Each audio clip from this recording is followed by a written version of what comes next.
Vanakkam. Hello friends. We are continuing with the history of the early Cheras, and we saw in the previous episode of three Chera kings belonging to the fourth generation, Kuttuvan Irumborai, the conqueror of Tahadur that earned him the epithet Tahadur Erinda Perunjeral Irumborai, and Karangai Kanni Narmudi Cheral and his brother Kadal Pirakotiya Velkelu Kuttuvan, who all ruled from different provinces in the Chera country. In the fourth generation came two Chera kings, Seraman Kudakko Irancheral Irumburai, who was the son of Tahadur Erinda Peruncheral Irumburai, and Adugot Pattu Cheraladan, who was the younger brother of Karangai Kanni Narmudi Cheral. Their rule extended between 75 and 100 Common Era. They were contemporaries of the great Chola king Karikala, according to K.N. Sivarajapillai, whose chronology of the early Tamils we are following in exploring the history of the early triumvirate. We saw in the previous episode of how Perungundur Kirar and Kakai Padiniyar Nachallayar served as link poets of this generation.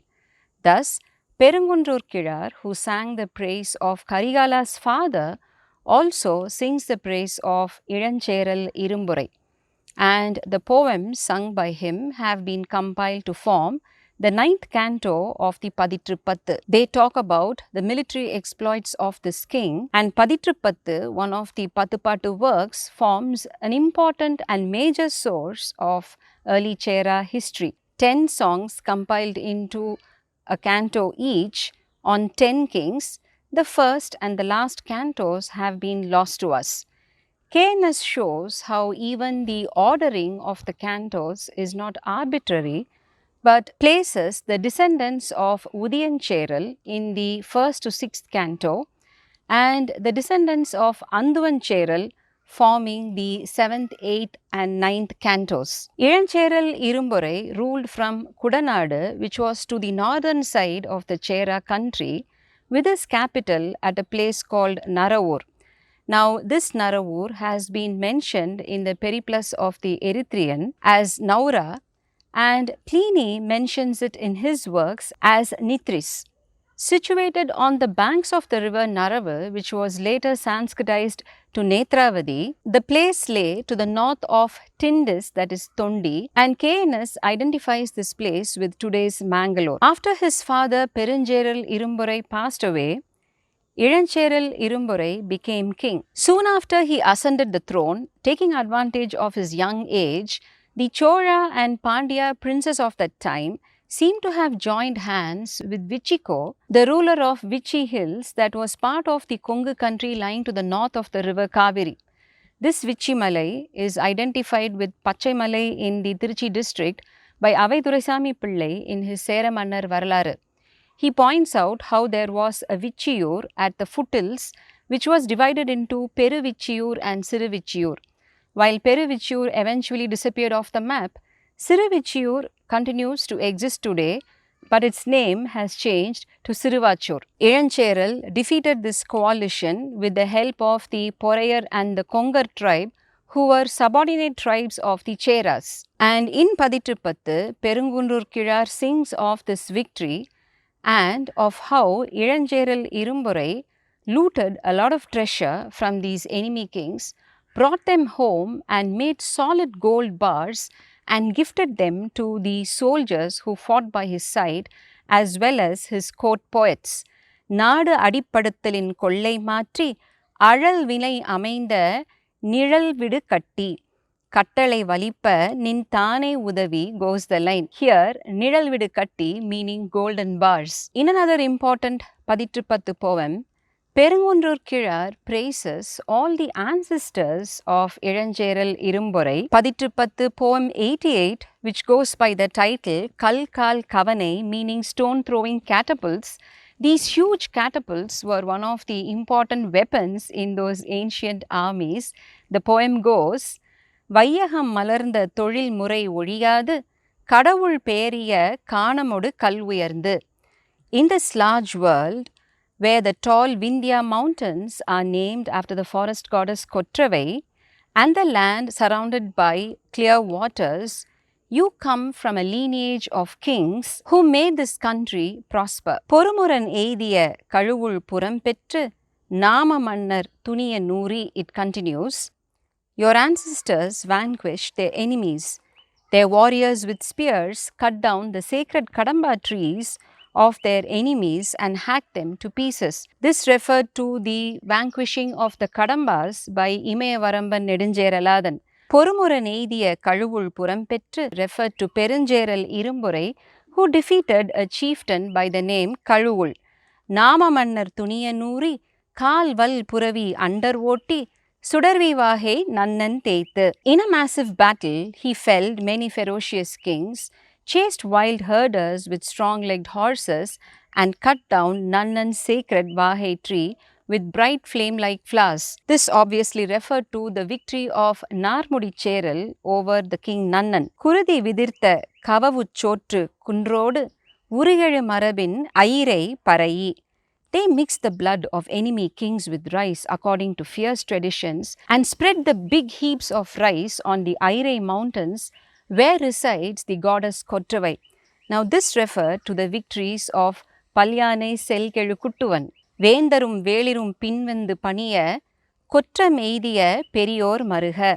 The Cholas, Pandyas and the kings with smaller kingdoms bowed to the might of your ancestors. ஆரியில் அழைத்த கல்கால் கவனை நாரரி நரவின் கொங்கர் கோவே. O Lord of such victorious heritage, O great leader of the Kongu country, in your battle camp, war drums roar, shields are placed in row, elephants are raging to go, and the catapults with huge stones are ready to rain havoc on the enemy fortresses. உடலுணர்த்த புத்த பொலந்தேர் குறிசில் வளைகடல் முழவின் தொண்டியோர் பொருண நீ need வாழிய பெரும. O magnificent one who ruins his enemies and rides a golden chariot, O ruler of Tondi with dense seashore full of conch shells, may you live long, my lord, sings Perungundur Kilar. Some of the lines in another Paditru go, மட்டப்புகாவின் குட்டுவரேரே இறங்கு நீர்ப்பரப்பின் மறந்தையோர் பொருண. O king of Kuttanadu, where flows abundant liquor, and leader of Marandai city with its vast, loud ocean.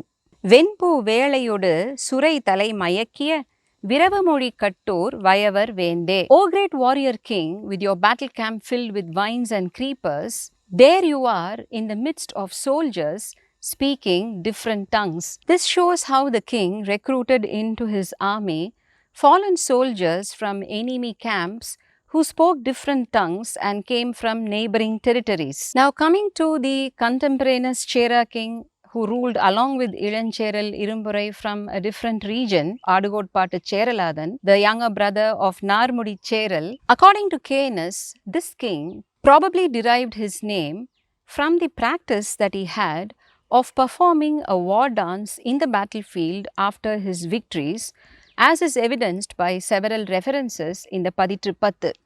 The poems sung by Kakai Padiniya Nachallayar in praise of Adugodpattu Cheraladan have been compiled to form the 6th canto of the Paditru, and the verses go, சுடரும் பாண்டில் திருநாறு விளக்கத்து முழா இமிழ் துணங்கைக்கு தழுவு புனையாக சிலைப்புவல் ஏற்றி தலைக்கை தந்து நீ.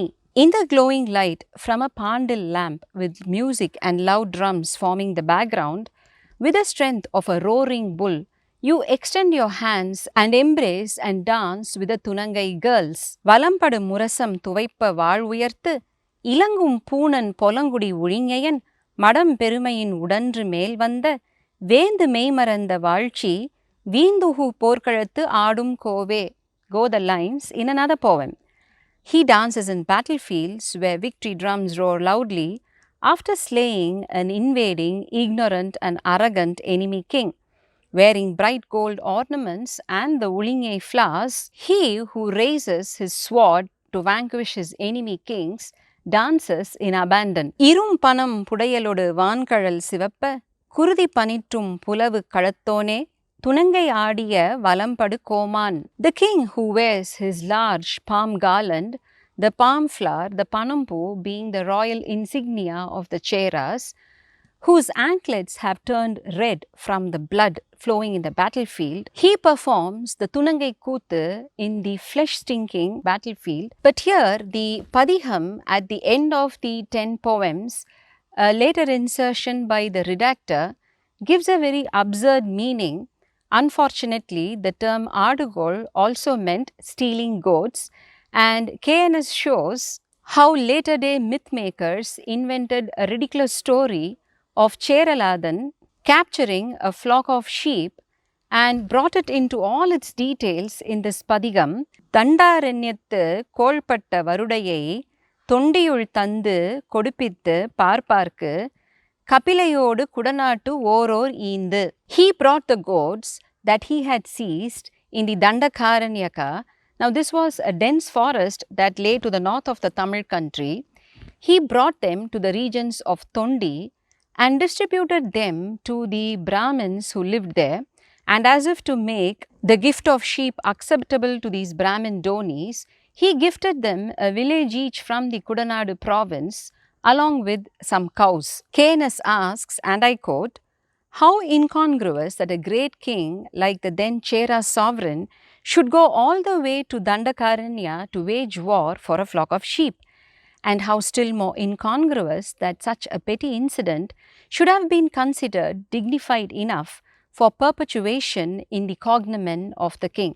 That is, in the name of the king. Although foreign to the purpose on hand, I have dealt with this incident as a typical case to show how valuable historical truths in ancient Tamil history should sometimes be dug out of the worthless debris heaped on them by the mythmakers of later generations.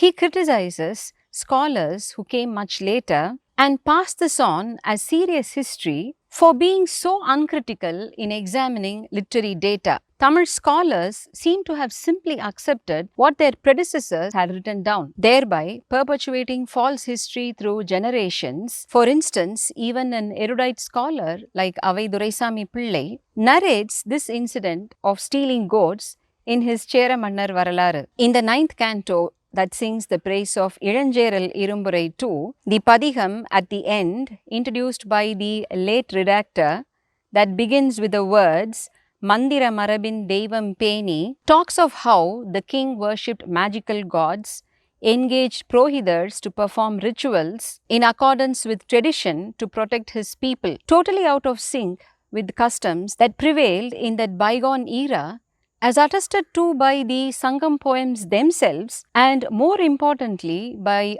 recent archaeological evidence.